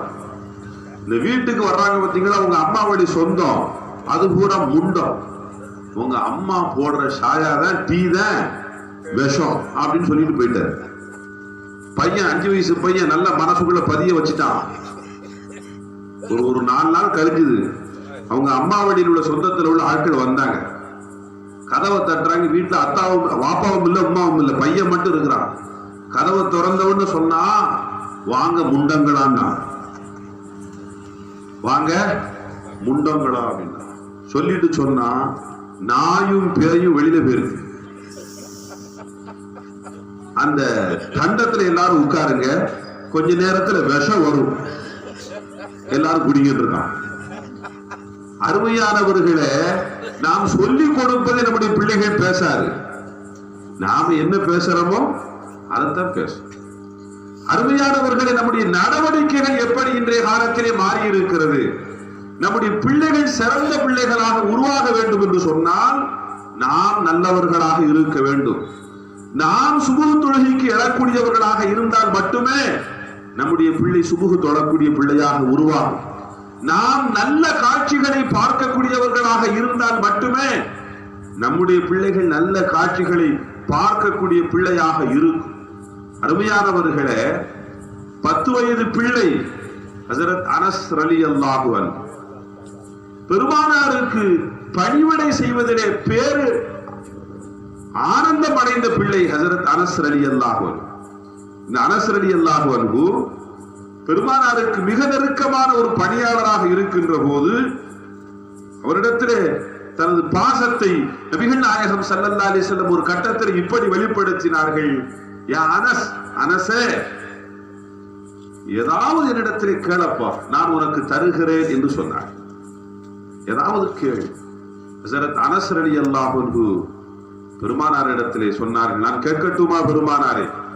கேளுங்கள் அனஸ். 10 வயது பிள்ளை. அந்த 10 வயது பிள்ளை பெருமானாரிடத்தில் என்ன கேட்கும்? நீங்கள் கொஞ்சம் யோசித்து பாருங்கள். ஏதாவது ஒரு விளையாட்டு பொருளை கேட்பாரா அனஸ்? இல்லை என்றால் எங்காவது சுற்றுலாவிற்கு அழைத்து சொல்வாரா அனஸ்? இல்லை என்றால் ஏதாவது ஒரு அழகிய ஆடையை வாங்கி கேட்பாரா அனஸ்? அந்த 10 வயது பிள்ளை என்ன கேட்டிருப்பார்? ஹஜ்ரத் நாயகம் ஸல்லல்லாஹு அலைஹி வஸல்லத்திடத்திலே அனஸ் ரலியல்லாஹு அன்ஹு கேட்டார்கள், யா ரசூலல்லாஹ், நாளை மறுமை நாளில் எனது கை பிடித்து அல்லாஹ்விற்கு முன்னால் நிறுத்தி, இது என் அனஸ், இவருக்கு நீ சொர்க்கம் கொடுக்க வேண்டும் என்று எனக்காக நீங்கள் அல்லாஹ்விடத்திலே ஷஃபாஅத் செய்வீர்களா பெருமானாரே என்று ஹஜ்ரத் அனஸ் ரலியல்லாஹு அன்ஹு 10 வயது பிள்ளை கேட்டபோது நாயகம் ஸல்லல்லாஹு அலைஹி வஸல்லம் சொன்னார்கள், அன ஷாஃபிஉல் லக யா அனஸ், அனஸே, உனக்காக நான் ஷஃபாஅத் செய்வேன் என்று சொன்னபோது ஹஜ்ரத் அனஸ் ரலியல்லாஹு அன்ஹுவிற்கு ஆனந்தம். பெருமானாருடைய ஷஃபாஅத்தை பெற்றுவிட்டோம், நாம் சொர்க்கவாதியாக மாறிவிடுவோம் என்கின்ற பேரானந்தம் ஹஜ்ரத் அனஸ் ரலியல்லாஹு அன்ஹுவிற்கு. அந்த ஆனந்தத்தோடு பெருமானாரிடமிருந்து விடை வருகின்ற அந்த தருணத்தில் ஹஜ்ரத் அனஸ் ரலியல்லாஹு அன்ஹு மீண்டும் வருகின்றார்கள். மீண்டும் வந்து பெருமானாரிடத்தில் சொன்னார்கள், யா ரசூலல்லாஹ், நாளை மறுமை நாளில் என் கைபிடித்து அல்லாஹ்விற்கு முன்னால் நிறுத்தி, இது என் அனஸ், இவருக்கு நீ சொர்க்கம் கொடுக்க வேண்டும் என்று நீங்கள் சொல்வீர்கள் தானே?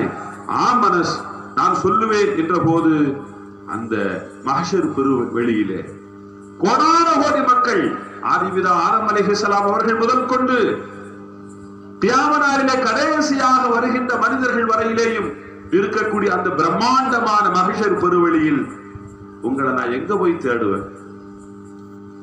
அருமையானவர்களே, நமக்கென்று ஒரு விலாசம் இருக்கும். தமிழ்நாட்டிலே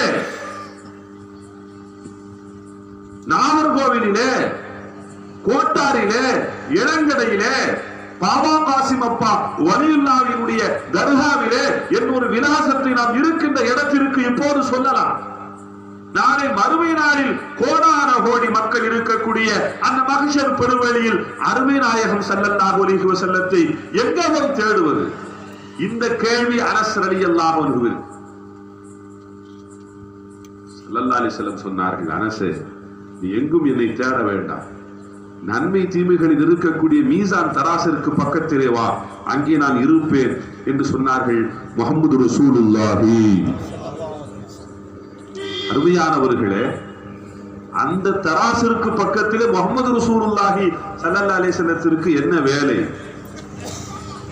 அவர்களது அருமை நண்பர் அபூபக்கருடைய நன்மை குறித்து, உமரின் நன்மை குறித்து, அலியின் நன்மை குறித்து, உஸ்மானின் ரலியல்லாஹு அன்ஹு அவர்களது நன்மைகள் குறித்து அவர்கள் என்னவாகுவார்கள் என்பதற்காக ஸல்லல்லாஹு அலைஹி வஸல்லம் மீசான் தராசிற்கு பக்கத்தில் இருக்கிறார்களா என்றால் இல்லை. பாவப்பட்ட பாவத்திலே மூழ்கி கிடக்கக்கூடிய நம்மை போன்ற பாவிகள் நாளை மறுமை நாளில் மீசான் தராசிலே அவர்களது நன்மை தீமைகள் நிறுக்கப்படுகின்ற போது பாவம் மிகுதமாகி நன்மைகள் குறைந்து பாவத்தினுடைய தட்டு கனத்தால் தாழ்கின்ற வேளையில் 2 கரங்கள் உயரும். ரப்பே, இந்த அடியானின் பாவத்தை மன்னித்து விடு, இவருடைய மீசான் தராசை நன்மையினால் கனக்கச் செய் என்று 2 கரங்கள் உயரும்.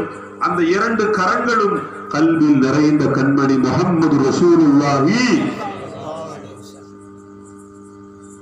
ஹஜ்ரத் அனஸ் ரலியல்லாஹு அன்ஹு பெருமானாரிடத்தில் இந்த வார்த்தையை கேட்ட பிறகு மீண்டும் கேட்டார்கள், பெருமானாரே, அந்த இடத்திற்கு நான் வருகிறேன், ஒருவேளை அங்கே நீங்கள் இல்லை, இப்போது எங்கே போய் உங்களை நான் பார்ப்பது?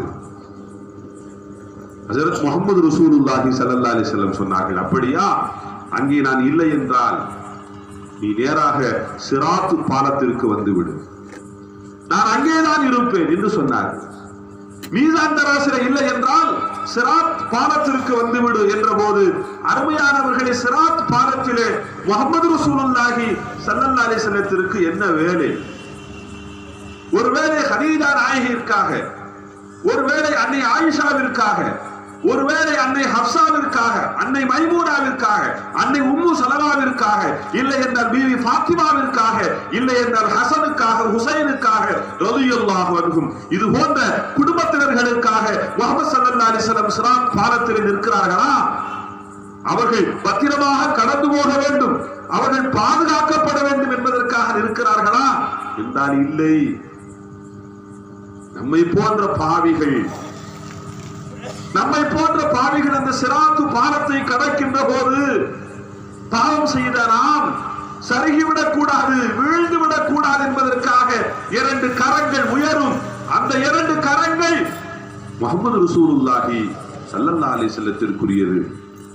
ஹஜ்ரத் அனஸ் ரலியல்லாஹு அன்ஹு கேட்டார்கள், பெருமானாரே, சிராத் பாலத்திற்கும் வருகிறேன், அங்கேயும் நீங்கள் இல்லை, பிறகு எங்கே போய் உங்களை நான் தேடுவது என்று கேட்டபோது, அங்கே நான் இல்லை என்றால் நேராக ஹவுலுல் கௌசர் தடாகத்திற்கு வந்துவிடு, இந்த 3 இடங்கள் இல்லாமல் வேறு எங்கேயும் நான் இருக்க மாட்டேன் அனஸ் என்று சொன்னார்கள் முஹம்மது ரசூலுல்லாஹி. அருமையானவர்களே, தாகத்தை தீர்க்கக்கூடிய கௌசர் என்கின்ற தடாகம், அருமை பெருமானாருக்காக அல்லாஹ் கொடுத்த தடாகம். இன்னா அஅதைனாகல் கௌசர், நபியே நாயகமே, உமக்காக நாம் கௌசர் என்கின்ற தடாகத்தை தந்திருக்கிறோம் என்று அல்லாஹ் சொல்கிறாரே. அந்த கௌசர் என்கின்ற தடாகத்திலே நாயகம் ஸல்லல்லாஹு அலைஹி வஸல்லம் இருக்கிறார்கள் என்று சொன்னால், அங்கேயும் இந்த உம்மத்திற்காகத்தானே முஹம்மது ரசூலுல்லாஹி ஸல்லல்லாஹு அலைஹி வஸல்லம் இருக்கின்றார்கள். அன்பிற்குரியவர்களே, இங்கே நாம் நினைத்து பார்க்க வேண்டியது ஹஜ்ரத் அனஸ் ரலியல்லாஹு அன்ஹுவின் ஆசை. பெருமானாரோடு சொர்க்கத்திலே பெருமானாரின் கரம் பிடித்து, யா அல்லாஹ், இவர் என் அனஸ், இவருக்கு நீ சொர்க்கம் கொடுக்க வேண்டும் என்று, எனக்காக எங்கள் பெருமானார் பேச வேண்டும் என்று பேர் ஆசையை ஹஜ்ரத் அனஸ் ரலியல்லாஹு அன்ஹு 10 வயது அனஸ் ரலியல்லாஹு அன்ஹு பெற்றார்கள் என்று சொன்னால் அவர்கள் இருந்த சூழல் அப்படிப்பட்ட சூழல். அவர்களுக்கு அந்த உணர்வு ஊட்டப்பட்டது. ஒரு காலம் இருந்தது, பள்ளிக்கூடத்துல வாத்தியார் கேட்கிறாங்க, ஸ்கூல் டீச்சர் கேட்கிறாங்க, எப்படி சாப்பிட்டால் ருசிக்கும்? ஒரு கேள்வி மாணவர்களிடத்தில், எப்படி சாப்பிட்டால் ருசிக்கும்? ஒவ்வொரு மாணவர்களும் ஒவ்வொரு பதிலை சொல்கின்றார்கள். ஒருவர் சொல்கிறார், ரொட்டியும் தேனும் சாப்பிட்டால் ருசிக்கும். இன்னொரு சொல்கிறார், ரொட்டியும் பாலும் சாப்பிட்டால் ருசிக்கும். இப்படி அவர்களுக்கு தோன்றிய விதவிதமான உணவுகளை சொல்லி வருகின்ற போது ஒரு மாணவன் எழுந்து சொன்னான், கொடுத்து சாப்பிட்டால் ருசிக்கும் என்றார். ஒரு பசியோடு இருக்கின்ற போது பகிர்ந்து சாப்பிட்டு, பசித்தவர் வயல் நிரம்புகின்ற போது நாம் மகிழ்ந்து போவோம், பகிர்ந்து சாப்பிட்டால், கொடுத்து சாப்பிட்டால் ருசிக்கும் என்று சொன்னார்கள். ஏனென்றால் அந்த மாணவர்கள் உருவாகிய விதம் அப்படி. ஆனால் இன்றைய காலத்திலே உள்ள ஒரு பள்ளிக்கூடத்திலே நடந்த ஒரு செய்தி. ஒரு ஆசிரியர் கேட்கிறார், ஒரு டீச்சர், 5 லட்டு இருக்கு, 6 பேருக்கு கொடுக்கணும். லட்டு எண்ணிக்கை 5, 6 பேருக்கு கொடுக்கணும். எப்படி கொடுக்கலாம் அப்படின்னு கேட்டார். எப்படிப்பா கொடுக்கலாம்? ஒரு ஐடியா சொல்லப்பா. 5 லட்டு இருக்குப்பா, 6 பேருக்கு கொடுக்கணும், எப்படி கொடுக்கலாம்? யாராவது ஒரு ஆள் சொல்லுங்கண்ணா. உங்களை தான் கேட்கிறேன். ஒரு ஆள் விட்டு கொடுத்தா என்ன செஞ்சிடலாம். ஆனா 6 பேரும் கேட்கிறாங்க, விட்டுலாம் கொடுக்கல, லட்டு வேணும்னு எல்லாரும் விட்டு கொடுக்காம கேட்கிறாங்க. இப்ப என்ன பண்ண? ஒரு பாதையை உடைச்சு என்ன செய்யலாம்? இப்படி பல தீர்வுகள் என்ன செய்யுது. ஒரு பையன் இந்திச்சாம் பாருங்க, சொன்னாம் பாருங்க ஒரு பதில், ஸ்கூலே அரண்டு போச்சு. ஒரு ஆளை க்ளோஸ் பண்ணிடுவோம். இப்ப எத்தனை பேர் இருப்பாங்க? 5 பேர் 5 லட்டை கொடுங்க, இதை போட்டு சிரமப்படுறீங்களா சார்? வாத்தியார் அரண்டு போனார். என்னடா இது, என்னடா டேலி பண்ண சொன்னா காலி பண்ற? அந்த வாத்தியாருக்கு இப்படி ஏன் சிந்திச்சா, இந்த பையன் எப்படி இதை ஏன் சிந்திச்சா அப்படிங்கிற ஒரு கேள்வி அவருக்குள் எழுகிறது. அவருடைய பேரண்ட்ஸ் அவரை சொல்றாரு, உங்க பையன் இப்படி ஒரு பதில் சொல்ல ஏங்க சொன்ன, அவன் என்னங்க பண்றான்? பேரண்ட்ஸ் சொன்ன பதில் என்ன தெரியுமா? அருமையான சகோதரிகளே, தாய்மார்களே, பெற்றோர்களே, பேரண்ட்ஸ் சொன்ன பதில் என்ன தெரியுமா? வீட்டுல வந்தா என் பையன் இருக்கிறது மொபைலோட. மொபைல்ல அவன் என்ன பாக்குறான்? கேம் பாக்குறான். என்ன கேம் பாக்குறான்? பப்ஜி பாக்குறான். வேற என்னப்பா இருக்குது? Free fire. PUBG free fire பாக்குறான். இந்த கேம்ல கூட என்ன சொல்லி தராங்க? நாம என்ன நினைக்கிறோம்? வீட்டுக்கு வந்த பையன் வெளியில எங்கேயும் போகாம ஒரு செல்போனோட நம்முடைய வீட்டுக்குள்ள இருக்கிறான், நம்ம பையன் சேஃப்டி அப்படின்னு நாம நினைக்கிறோம். அப்படிதானங்க நினைக்கிறோம்? அப்படி நினைச்சா பிள்ளைங்க கையில செல்போனை கொடுக்குறோம், என் பிள்ளை சேஃப்டி, பக்குவமா இருக்கிற, வீட்டை விட்டு எங்கேயும் போகலன்னு நான் நினைக்கிறோம். ஆனா அந்த பப்ஜி கேம்ல அவனுடைய மூளையில என்ன சிந்தனை ஊட்டப்படுகிறது என்று சொன்னால், முதல்ல பப்ஜி கேம்னா என்ன? ஒருத்தன் இன்னொருத்தனை சுட்டு காலி பண்றது. இவங்க இருந்து சொல்றான், இன்னொரு ரூம்ல இருக்கக்கூடிய அவன் ஃப்ரெண்டுக்கு கனெக்ஷன் கொடுத்து சொல்றான், ப்ரோ சுடு ப்ரோ, அங்க ஓடுற அவனை சுடு ப்ரோ, இங்க ஓடுற இவனை சுடு ப்ரோ அப்படின்னு சொல்லி இவன் சுட்டு சுட்டு ஆன காலி பண்றத பப்ஜிலையும் ஃப்ரீ ஃபயர்லையும் விளையாடுறான். இவனுடைய மூளையெல்லாம் அடுத்தவனை காலி பண்றதுல இருக்குது. இப்போ கணக்குக்கு அவனுக்கு எப்படித்தான் விட தெரியும்? காலி பண்ணிடு, இது அவனுக்கு விட தெரியும். ஏனென்றால் அவனுக்கு ஊட்டப்பட்ட சிந்தனை அப்படி. இன்றைய பிள்ளைகளுடைய சிந்தனைகளை பாருங்கள். பெரியவர்களை மதிப்பது, நிதானமாக பேசுவது, கண்ணியமாக பேசுவது, விட்டு கொடுத்து செல்வது, ஏதாவது ஒன்று இன்றைய கால பிள்ளைகளிடத்தில். நான் இளைஞர்களை இன்னும் தொடவில்லை, நான் சொல்வது 10 வயதிற்கு உட்பட்ட பிள்ளைகளை, சிறுவர்களை பற்றி நான் சொல்லுகின்றேன். சிறுவர்களிடத்தில் உள்ள தன்மை தன்மைகள், பெரியவர்களுக்கு முன்னால் பணிந்து நிற்கக்கூடிய தன்மை, நம்ம வீட்டில் இருக்கக்கூடிய நன்னாக்களை, ராராக்களை, அப்பாக்களை, கிராண்ட் ஃபாதர்களை மதித்து பேசுகின்ற தன்மை இன்றைய கால பிள்ளைகளுக்கு இருக்கிறதா என்றால் இல்லை. பெருசுங்கிறான், மொக்கங்கிறான். யார வீட்டுல உள்ள பாட்டிய, வீட்டுல உள்ள நன்னாவ என்ன சொல்றான்? பெருசு, தேவையில்லாம பேசுதுங்கிறான். அருமையானவர்களே, பெரியோர்களின் மடியில் படுத்து வாழ்ந்த பிள்ளைகள் கண்ணியமான பிள்ளைகளாக அந்த பெரியோர்களின் நினைவில், அவர்களது ஆலோசனையில், அவர்களது வழிகாட்டலில் வாழ்ந்த பிள்ளைகள் என்பது மாறி போய் இன்றைய பெரியோர்களை லக்கேஜ்ங்கிறான், தேவையில்லாத வேஸ்ட் லக்கேஜ்ங்கிறான். வீட்டுல தேவையில்லாம உட்கார்ந்து தொடர்ந்து பேசிக்கிட்டு இருக்குது அப்படிங்கிறான். என்ன காரணம் என்று சொன்னால், அருமையானவர்களே, அவன் பார்க்கக்கூடிய அந்த கேம் அவனுக்கு தரக்கூடிய சிந்தனை. இன்றைய கால பிள்ளைகள் யாராவது பைக்ல கொஞ்சம் மெதுவா போறானா? போட்டார்ல எப்படி ரொம்ப சுலபா போறாங்களோ? நான் தவறான இடத்துக்கு வந்து பேசிக்கிட்டு இருக்கிறோம். நான் சொல்றது வெளியூர்லங்க, போட்டார விட்டுருங்க. இங்கதான் மெதுவா போறாங்க. அருமையானவர்களே, பைக்ல பறக்கிறான். எவனும் மெதுவா போகணும் அப்படிங்கிற சிந்தனையிலே கிடையாது. அருமையானவர்களே, இவனுக்கு இந்த சிந்தனை ஏன் வருது அப்படின்னு சொன்னா, வீடியோ கேம்ல ரேஸ் விடுறான், வேக வேகமா போகுது. அப்ப இவன் மைண்ட்ல என்ன ஏறிடுச்சு? பைக்ல மெதுவா போகவே கூடாது, இப்படி பைக் ஓட்டக்கூடாது நான் மெயில வச்சிருக்கிறான். பைக்குன்னு போனா வேக வேகமா தான் போகணும். ஒருத்தன் அழகா எழுதுனா 100ல போகாத, 108ல போயிருவேன். 100ல போகாத 108ல போயிருவோம். ஒருத்தன் இன்னொருத்தன் அழகா எழுதுனா, யமஹாவிற்கும் ஹோண்டாவிற்கும் பந்தயம், யமஹாவிற்கும் ஹோண்டாவிற்கும் பந்தயம், ஆம்புலன்ஸ் ஜெயித்ததுன்னு எழுதுனான். இப்படித்தானே ஆகிறது. அருமையானவர்களே, வயதான நேரத்திலே ஒரு ஆஸ்பத்திரியினுடைய தேவை வருகின்ற போது ஒரு தாயினுடைய கரம் பிடித்து, இல்லை என்றால் ஒரு தந்தையினுடைய கரம் பிடித்து, டாக்டர் என் பேரண்ட்ஸுக்கு உடம்பு சரியில்லை என்று ஒரு பிள்ளை பெற்றோர்களை மருத்துவமனைக்கு அழைத்து சென்று மருத்துவருக்கு முன்னால் உட்கார வைத்து அந்த சிகிச்சைக்கு பிள்ளை துணை இருக்கின்ற போது பாதி நோய் சரியா போயிடும். இறந்தால் ஆதரவாக பக்கவலமாக என் பிள்ளை இருக்கிறான் என்கின்ற உணர்வு அந்த பெற்றோர்களுக்கு. ஆனால் வேகமாக வாகனத்தில் போய் கீழே விழுந்து அந்த செய்தி கேட்டு பெற்றோர்கள் துடியாய் துடித்து அந்த பிள்ளையை அள்ளி கொண்டு ஆஸ்பத்திரியிலே கொண்டு போய் சேர்த்து அவர்களுக்கு அறுவை சிகிச்சை முடிந்து நடக்க முடியாமல் அந்த பிள்ளை வருகின்ற போது அந்த தாய் கைபிடித்து தந்தை கைபிடித்து வந்தால் அந்த பெற்றோர்களுக்கு மனம் எப்படி வலிக்கும்? அருமையானவர்கள், இந்த பைக்ல வேகமா போகணும் அப்படிங்கிற சிந்தனையை கொடுப்பதும் இது போன்ற வீடியோ கேம்கள் தான்.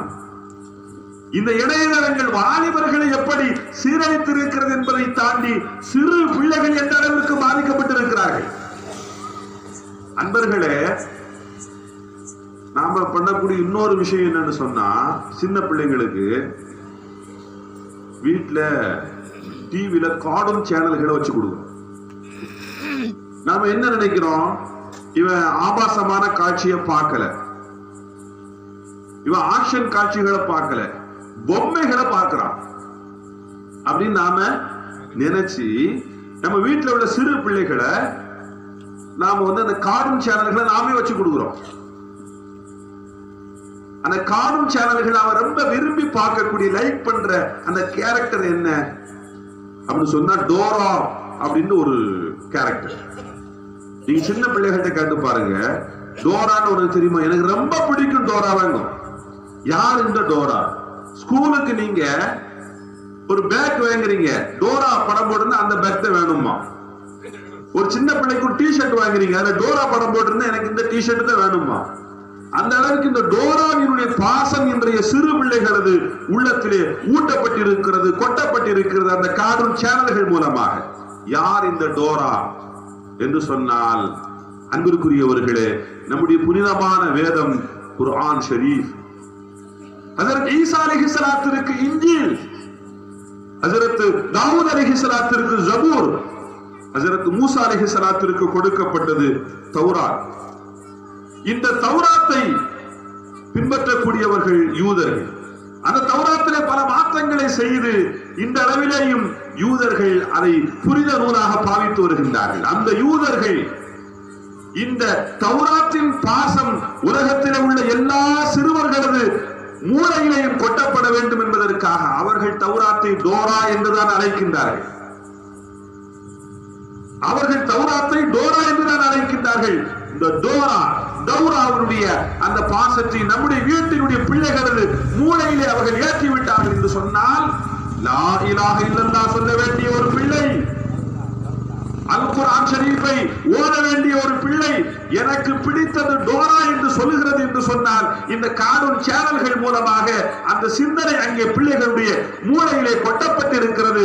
நம்முடைய பிள்ளைகளது உடல்களை நாம் வளர்க்கிறோம் என்று சொன்னால், மூளைகளை, நம்முடைய பிள்ளைகளது பிரைன்களை யூதர்கள் அவர்களது கண்ட்ரோலில் வைத்திருக்கிறார்கள் என்பதை நாம் புரிந்து கொள்ள வேண்டும். அதே மாதிரி மிஸ்டர் பீம், சோட்டா பீம் இல்லையா? மிஸ்டர் பீமா சோட்டா பீமா? சோட்டா பீம், ஷக்குமினது ஆவின மாதிரி ஏதோ ஒண்ணு. இந்த மிஸ்டர் பீம் அப்படின்னு ஒரு கேரக்டர். இந்த பீம் அப்படிங்கிறது ஒரு சின்ன பொடிய, ஆனா பலசாலி. இந்த பீமை எங்கே இருந்து எடுக்கிறார்கள் என்று சொன்னால், மகாபாரதத்திலே பீமன் என்ற ஒரு கேரக்டர் உண்டு.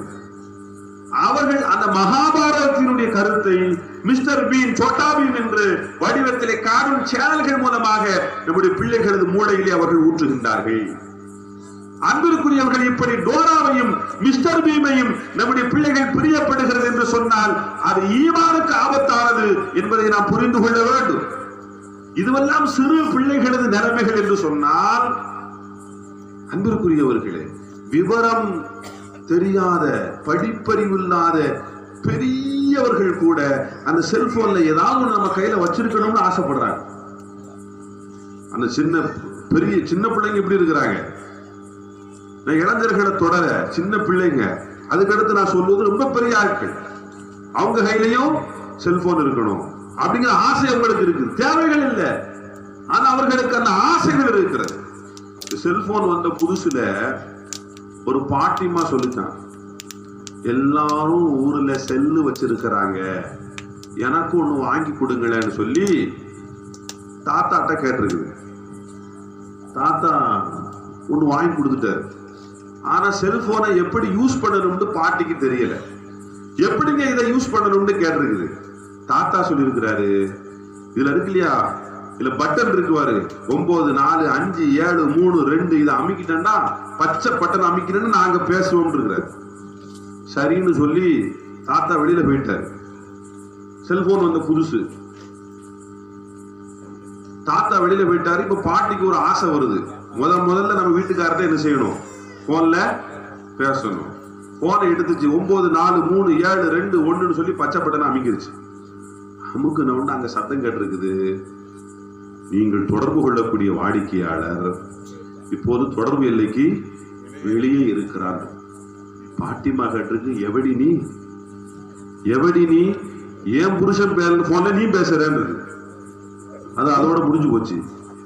கொஞ்ச நேரம் கழிச்சு திருப்பி இந்த அம்மாவுக்கு உட்கார முடியல, திருப்பி போன் எடுத்து அமைக்கிறதுக்கு 9 4 8 3 2 1 அமைக்கிருச்சு. இப்ப பச்சைப்பட்ட அமைக்கிற, இப்ப பேச்சு வேற மாதிரி வருது. நீங்கள் தொடர்பு கொள்ளக்கூடிய வாடிக்கையாளர் வேறொரு வாடிக்கையாளரோடு தொடர்பில் இருப்பதினால் இப்போ நீங்க தொடர்பு கொள்ள முடியாது. பாட்டிமா சொல்லிருக்கு, இந்த ஆளுக்கு இப்படிப்பட்ட தொடர்பு வேற இருக்குதா, வீட்டுக்கு வரட்டும், 2ல 1 இன்னைக்கு நடக்கும்.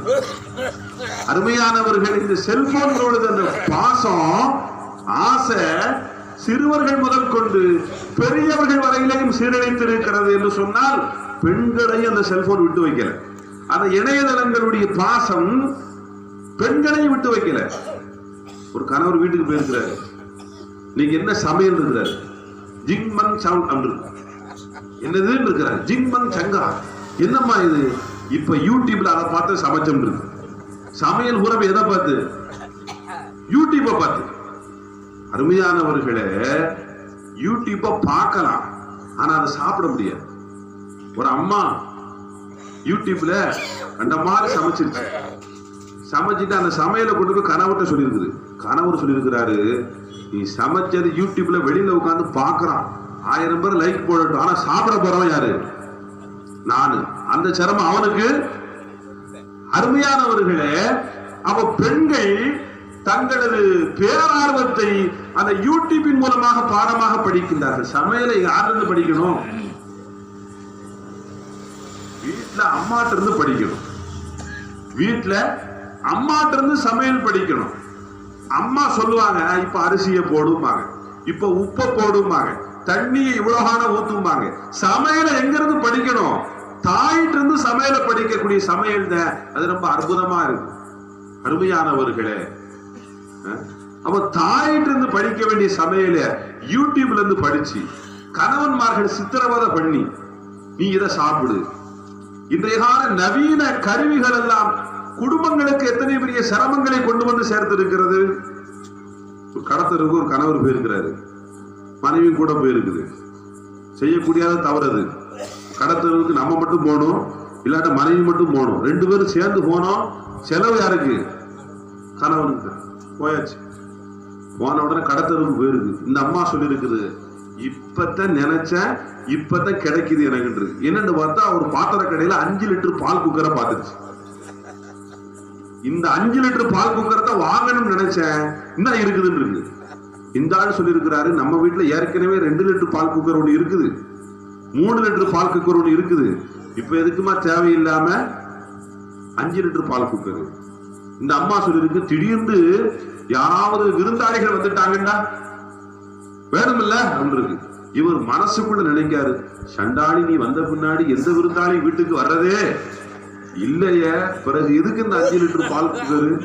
ஆனாலும் வெளியில சொல்ல முடியாது. அருமையானவர்களே, ஆக இந்த செல்போன்களாக இருக்கட்டும், நவீன பொருட்களாக இருக்கட்டும், எத்தகைய பெரிய பாதிப்புகளை குடும்பங்களுக்குள் உண்டாகிருச்சு.